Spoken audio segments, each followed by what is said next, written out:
Live from Fargo and serving you on TV, online, and on the go. This is Valley News Live at 5. We begin tonight with new information after crews responded to a call of a person jumping or falling off the 45th Street overpass. Thanks for joining us. Fargo police say the victim was seen walking in the area, and witnesses say the victim either jumped or fell off the overpass. The victim was not hit by traffic and injuries are unknown. They were taken to a local hospital, though. The incident caused traffic to temporarily be backed up, as you can see, in the eastbound lane. Continue to stick with Valley News Live and valleynewslive.com for updates on this story. Bad timing for a major power outage in South Fargo early this morning. Xcel Energy says a power pole near I-94 and I-29 caught fire, knocking out thousands of people's power. The company believes the fire started from salt and dirt from the road spraying onto the pole. Valley News Team's Nicole Johnson shows us how many outages to take for a company to really get in trouble.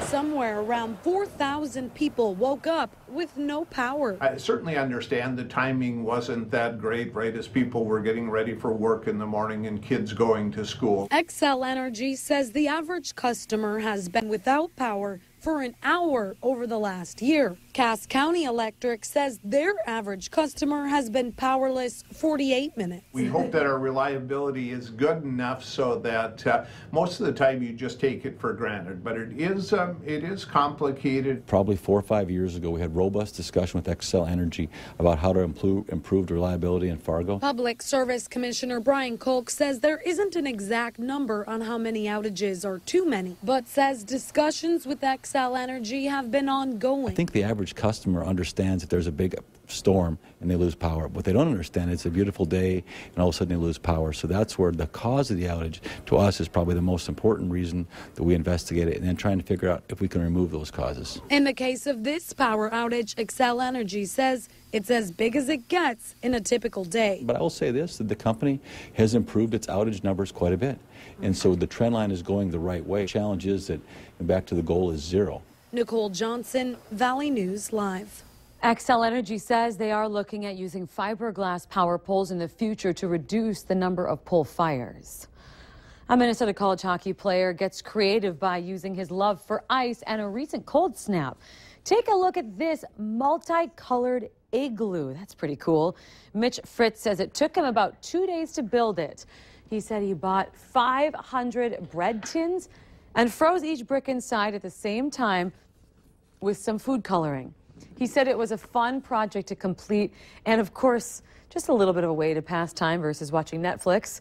If you want to try a project like that around here, now might be the time. It's been a quiet day, but foggy, so what's the next chance for sunshine? Let's talk to Hutch Johnson to see what we can expect. Hutch? Well, sometime between now and summer, I'm pretty sure we'll see the sun. And in fact, if you look outside right now, temperatures, well, they've been fairly steady throughout the day. We're talking mid to upper teens in the south and a few single digits up north near Langdon right now for a cool evening. North winds, and we're starting to see some breaks in the clouds in northern portions of North Dakota, but actually a few flakes continuing to drift towards our Lemoore and Dickey County viewing area down in southeast North Dakota for this evening. Visibilities are reduced just a little bit. You may run into some fog, although it's not nearly as bad as the last couple of days. Look at the temperature fall tonight. This is what you need to know. Temperatures will be dipping down into the single digits, and for many areas we'll be back below zero by daybreak.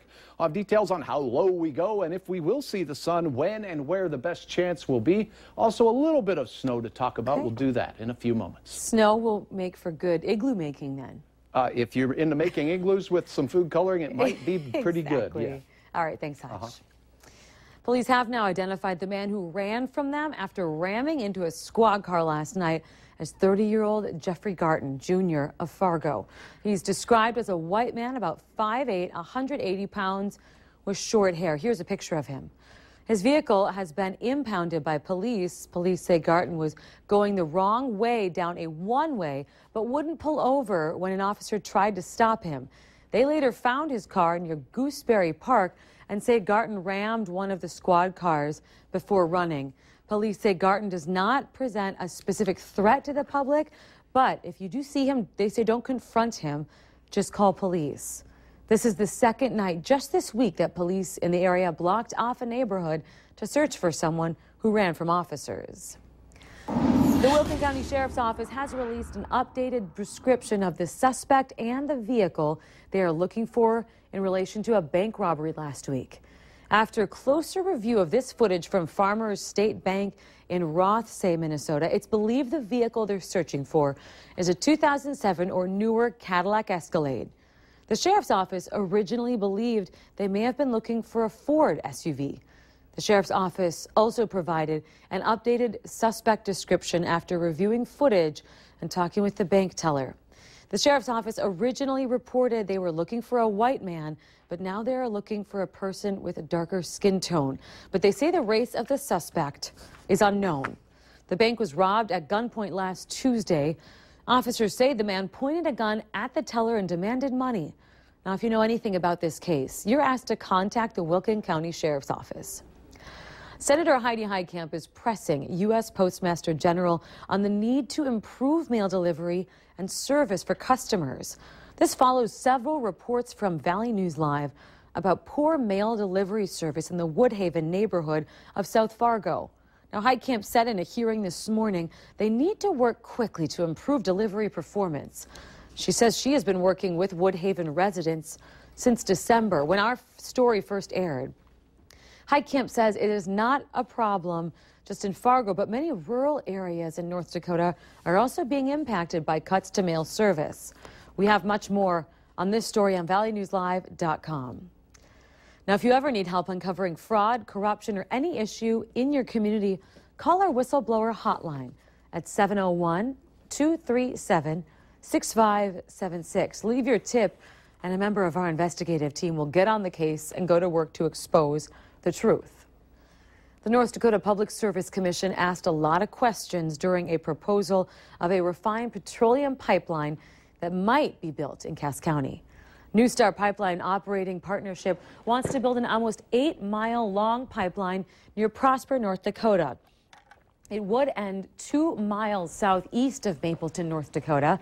They believe the connection will enhance product supply capabilities of both Cenex and New Star Systems. The total cost is estimated at $12 million. Now, if it's approved, the company wants to start building in May.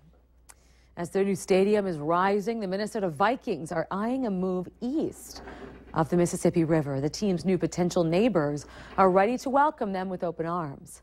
Reporter Kate Raditz has more.